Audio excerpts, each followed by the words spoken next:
Hey, what's up, everybody? Tommy Meyer here. Today we are going to take a look at Florida's new congressional map. The DeSantimander, as the folks over at Larry's or Sabato's Crystal Ball called it. I think that's fairly clever. I like it. Great job, y'all. It is a doozy of a gerrymander. It's going to give Republicans, there's going to be 18 Republican leaning seats on it, 8 Democratic leaning seats, and 2 highly competitive seats, though those 2 highly competitive seats are currently held by Republicans. So, for all intents and purposes, it's going to give Republicans 20 out of Florida's 28 seats, or 71% of the seats, in a state where Trump only won 51% of the vote, giving the map a 20% partisan bias. And as you can see here, the efficiency gap on that map is, boom, 20%. Efficiency gap is a way of measuring partisan bias by looking at each party's share of wasted votes. In an ideal system, in an ideal system, there would not be any wasted votes. Nobody would be wasting their vote. But in our plurality winner-take-all system, wasted votes are inherent.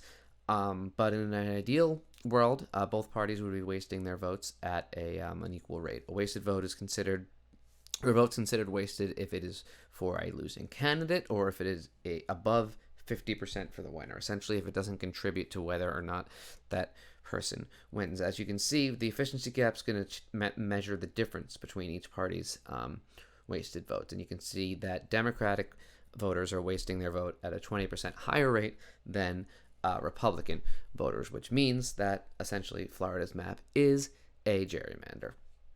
So, looking into it a little bit closer, watchers of Florida politics will probably first notice that the old 5th district is missing. The 5th district was a predominantly black district connecting Jacksonville with Tallahassee. It is a district drawn to make sure that black voters are able to elect a candidate of their choice. Al Lawson, who represents the district, is a black Democrat. DeSantis's map does away with this district. It splits it up into 4 separate districts. But he goes a step further than that, because if we zoom in over here, this is the Jacksonville area. And actually, we can get a better look by moving over to DRA. As you can see, Jacksonville there is being split up into 2 separate districts. And you can see how some of the blue voters there are being siphoned off into the 5th out of the 4th in order to make 2 red districts. The 4th voted for Trump by about 7 points. The 5th went for Trump by about 16. And if you take a look at the county level, you can see how this map splits Duval County there, splits Jacksonville up. In fact, Republicans in the state legislature, in order to appease DeSantis, put forward a map that would have kept Duval County together. It would have gotten rid of the 5th district, but it would have kept Duval County together. DeSantis actually vetoed that map and enacted this one, which splits Jacksonville up into 2 red seats. So Al Lawson, his seat moves from D plus 21 to R plus 15. Al Lawson is going to be our first Democratic casualty of the new map. Now, moving a little bit south to the Orlando area, the new map creates 1, 2 Democratic seats and 1, 2, 3 Republican held seats. The old map, as you can see, had 1 Democratic seat, 2 highly competitive seats, though both of them are currently held by Democrats, and then 2 Republican seats. And you can see over, again, we'll move over to DRA.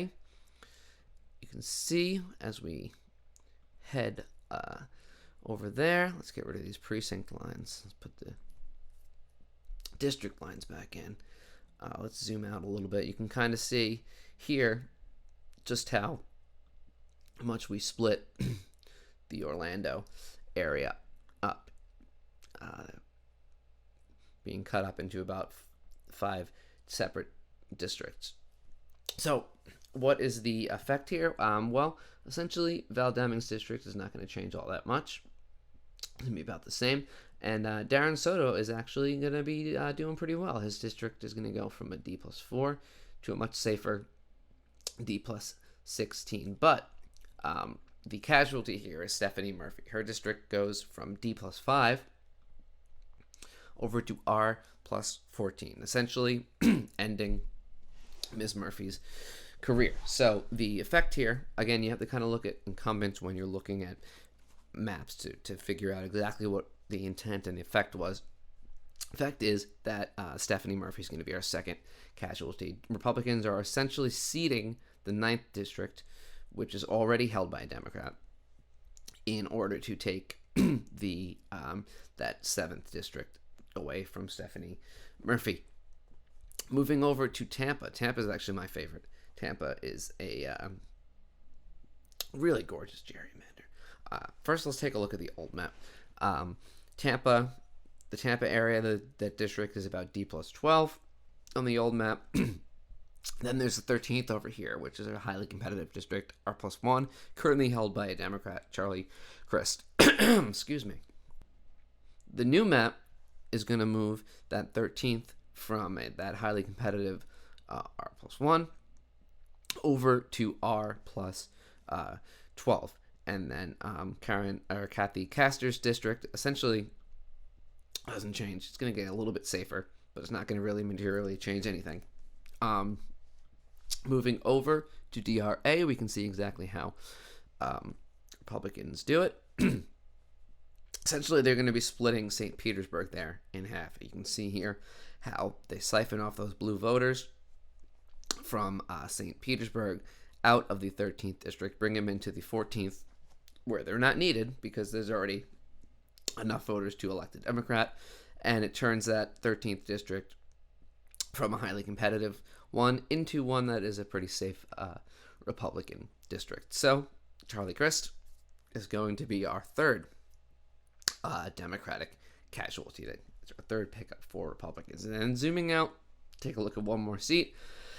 The 18th, Florida gained a seat in this year's reapportionment. They went from having 27 districts to having 28, and they've, of course, made sure that new seat is going to be a safe Republican one. It's going to be R+29. So essentially, with this new map, Republicans are able to gain 3 seats at the expense of Democrats, and then another seat from reapportionment. So about a gain of 3.5 seats for Republicans in this map.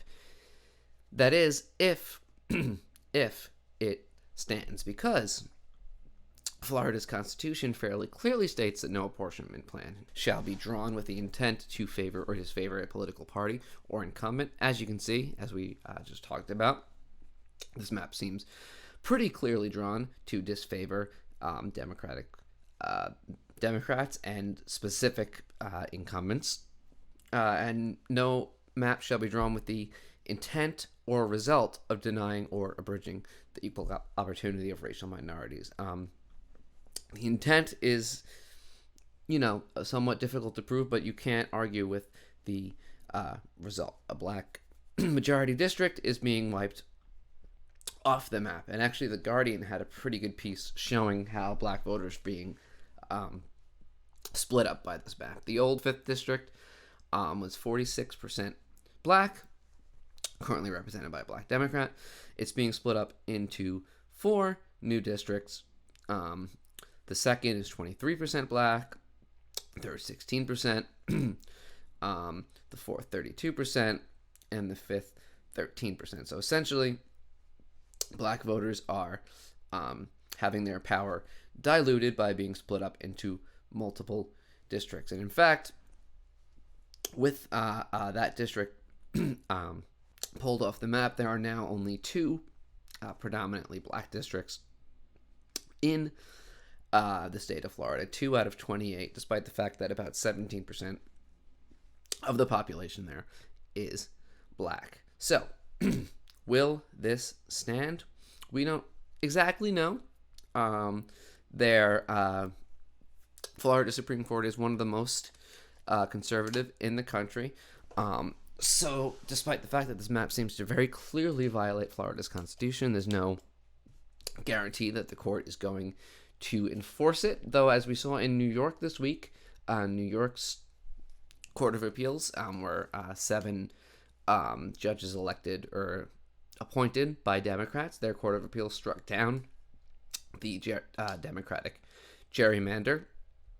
So there is some hope that Florida's Supreme Court will strike down this DeSantimander. Only time will tell. There is plenty of time. The primary is not until August 23rd, so stay tuned because it's going to be an interesting couple of months.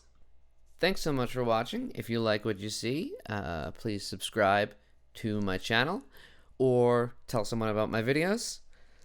I'll see you on the other side.